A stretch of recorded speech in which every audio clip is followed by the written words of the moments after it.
The readings for Saturday, October 15th. The epistle reading for today comes from St. Paul's first letter to the Corinthians, chapter 15, verses 39 through 45. All flesh is not the same flesh, but there is one kind of flesh, of men, another flesh of animals, another of fish, and another of birds. There are also celestial bodies and terrestrial bodies, but the glory of the celestial is one, and the glory of the terrestrial is another.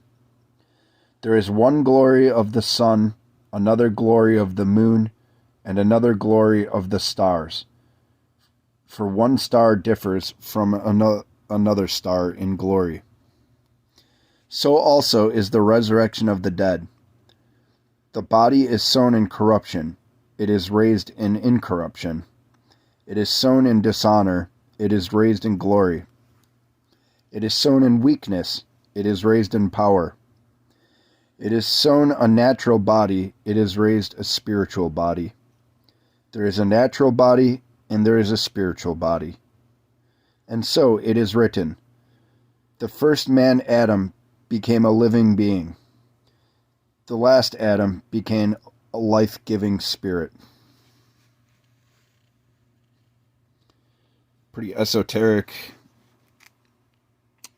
reading today. St. Paul delivering, as always. So let's dive in with some footnotes from the Orthodox Study Bible. Make sense of this. So for verses 35 and 54, starts a little bit before our passage today and goes on a bit longer. So feel free to read the extra verses here in your own Bibles or apps. Again, this is for verses 35 through 54. How will the dead rise? What is the resurrection body like? Paul's most basic contrast is that between the natural and the spiritual. That is, between the present body and the deified body. Other contrasts are corruption versus incorruption, verse 42, dishonor versus glory, verse 43, weakness versus power, verse 43, living soul, and that's the literal translation it makes note of, versus life-giving spirit, verse 45, of the earth versus heaven, verse 47, of dust versus heavenly, verse 48, the mortal versus the immortal, verse 54. This present body is only a seed, verse 38, of the body to come. The spiritual body is not a pale shadow of the material world we now know. The opposite is true. The resurrection body is the fulfillment of what God intends for our present body.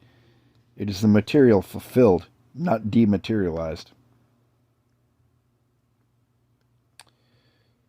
And just a side note here, it says, this is not the passage we read today, this is a bit longer, but it says that for verses 20 through 28 and 39 through 57, that this passage is read on days commemorating the departed. So, pretty interesting. I'm sure we'll get to that sooner than later.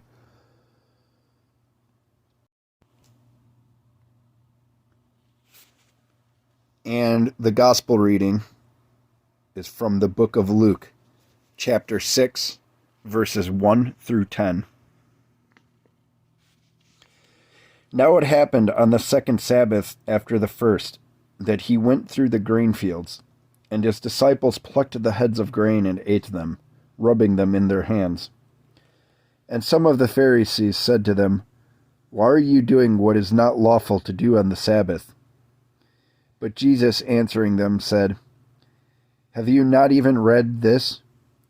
What David did when he was hungry, he and those who were with him, how he went into the house of God, took and ate the showbread, and also gave some of those with him, which is not lawful for any but the priest to eat? And he said to them, "The Son of Man is also the Lord of the Sabbath." Now it happened on another Sabbath also, that he entered the synagogue and taught. And a man was there whose right hand was withered. So the scribes and Pharisees watched him closely, whether he would heal on the Sabbath, that they might find an accusation against him. But he knew their thoughts, and said to the man who had the withered hand, "Arise and stand here." And he arose and stood. Then Jesus said to them, "I will ask you one thing. Is it lawful on the Sabbath to do good or to do evil, to save life or to destroy?" And when he had looked around at them all, he said to the man, "Stretch out your hand." And he did so, and his hand was restored, as whole as the other. Some footnotes from the Orthodox Study Bible. For verses 1 through 5, for the term second Sabbath after the first. This term was used when a Jewish feast immediately followed the normal Sabbath, for a feast was also known as a Sabbath. According to St. Ambrose, the term second Sabbath serves as an image of a new covenant and the eternal resurrection. The first Sabbath indicates the law, while the second Sabbath indicates the gospel that follows it. Under the new covenant, the food which was at one time not lawful for anyone but the priest to eat it is now freely given to all by the Lord of the Sabbath. Verse 5. David prefigured this when he gave the showbread to those with him. Verses 3 and 4. Wow, interesting. It's interesting how thick some of the layers of parallels are in the Bible.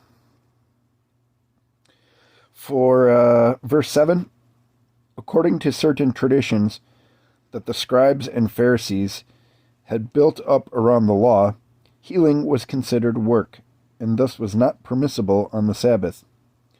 They believed they served God by zealously keeping these peripheral traditions, but this legalism made them insensitive to God's mercy. That's going to do it, guys and gals. Hope you have a blessed Saturday and weekend. And please pray for me, a sinner.